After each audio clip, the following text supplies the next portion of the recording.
So most of us have made a mess of our finances at some point in life. Maybe not the word mess, but at least you've made a mistake or two. At least I know that I have. I just turned 25 a few months ago, and on approaching the year 26, I thought we can reflect on some of the mistakes that I've made financially up until now. So let's get right into it.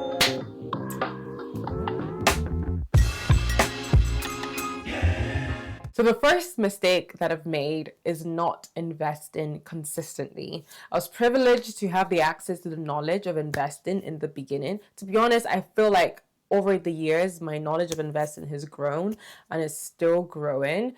But a mistake I've definitely made is not consistently investing. I say this because there were times where, I could just take out that money or I could use it for something. Most of the time I'm disciplined with it, but there were times where I've had to touch it and I wish that I didn't touch it then, because based on the growth that I have now, I could imagine only if I was consistent, and not just based on the mathematical formula, but based on the power of compounding interest. The formula of compounding really just prioritizes time and consistency. So it didn't matter the amount that I was putting in. So rather than being scared or apprehensive that I only have so little to put in at a certain point in time, I could have just consistently be putting in and possibly not touching it.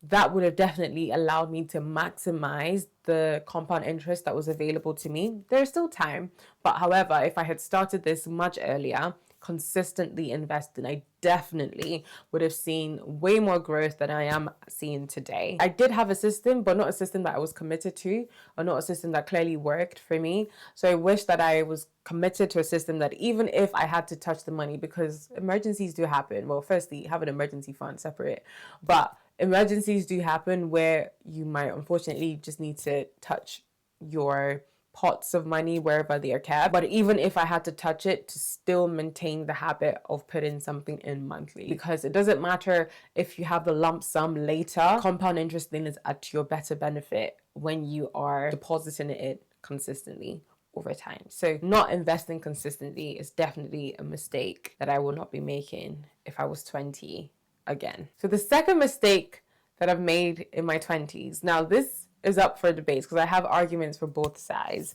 but it's prioritizing an investment property over a residential property. So I was privileged to get into a residential property a couple of years ago, but now that I'm in it and I'm, trying to navigate, my next steps in life, I wish that I started out with an investment property, because I only found out about the chokehold of a residential. I mean, I don't mind. Like I said, both sides have had its pros and its cons. With an investment property, obviously you need more money to put down. Would I have had more money then? Probably not. But if I had the choice, or if I could maybe wait out a bit longer, which I could not, but I wish I had started out with investment properties. I'm probably just rented because I'm not settled yet in where I want to be based, because now I'm married, kids come into the picture, your partner comes into the picture, there's still so much to try and decide and decipher. So I wish that I jumped into investment property first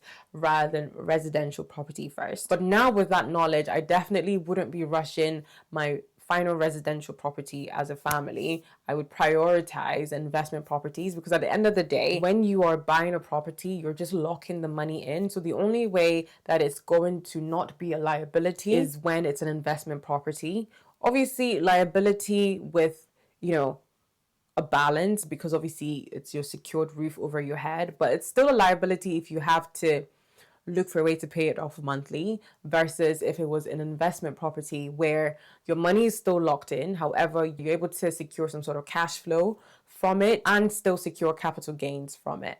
So I definitely would have thought about it deeper before I jumped into getting a residential property. I would have definitely probably leaned more towards the investment property side. Now, when I say mistake, obviously I'm saying this with a pinch of salt, because I know everything happens for a reason and everything is aligned and worked by the grace of God well in my favor. But for the sake of conversations, these are what I would class as, mistakes. The third mistake that I believe I would have avoided is to put more money down for my deposit for my residential property. So what do I mean? Because I feel like that could be confused. So I wish that I had put more money down. Now I understand and I completely appreciate, and I'm definitely for. Am I for? I'm in the middle. I'm still grasping my head around it, but using other people's money to obviously grow what you need to grow. However, I think we've spoken about this before. I remember clearly when I was given the options of, my monthly payment and my interest. If I had put in more money down for my deposit, I would have had access to a much better interest rate and obviously a much better monthly rate as well. Now, it's not that I'm not unable to afford my monthly rate now, but obviously if you're able to secure a better rate, then that is better. Generally, the more you put down, the better offers are there to you. Now, you don't want to put down all of your money, like I said, because there's no need to. But if I wanted to prioritize, better interest rates and better monthly rates, I would have put down more money. Not all of my money, but more money. I mean, now in the post-COVID interest rates era, I'm still part of the low interest rate gang, but I was as low as like 1 point something back then when they offered me that interest rate for more money. If I had spare cash that I just really didn't know what to do with it, I would have definitely put that down to get better interest rates. So that's a mistake that I would have avoided.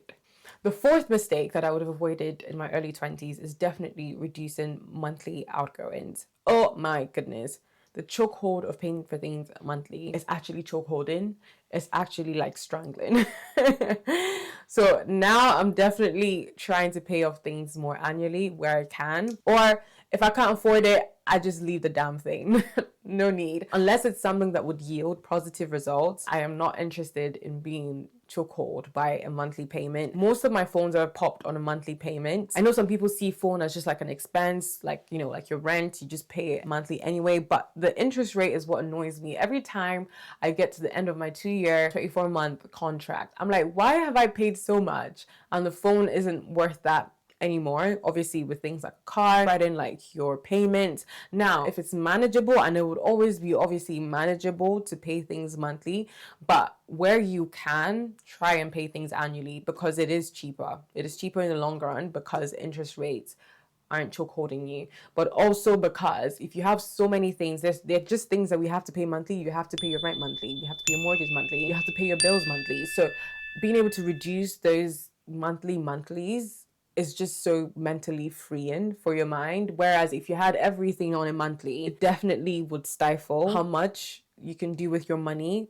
per month. I would say that definitely if I had reduced my monthly outgoings to what was absolutely essential and maybe 1 or 2 things that I didn't mind putting monthly that were low enough, then I would have maybe maximized my finances more. It's definitely something I'm going to be more aware of in my later years.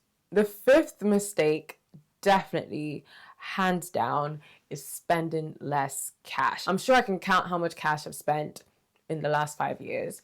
It's always been Apple Pay and contactless. Swipe, swipe, swipe. It's like money is not real. It's not real to us in this generation, most of us. When you fall into the trap of, virtual money, you just tap, tap, tap. And that's how you max out your credit cards. That's how you spend money that is not yours. That's how you buy things that you can't afford.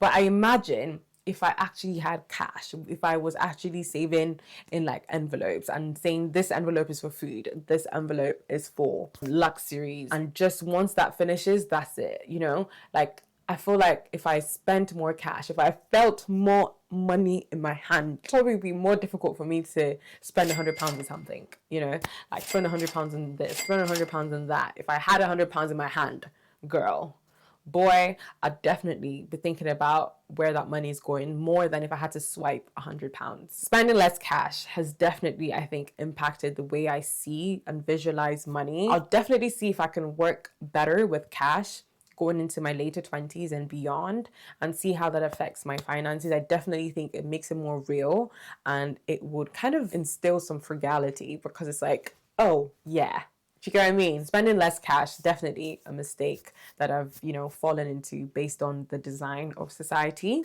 And finally, it is giving into emotional spending. Oh my goodness. I mean, I generally think I'm a good spender, but I do spend when I have to.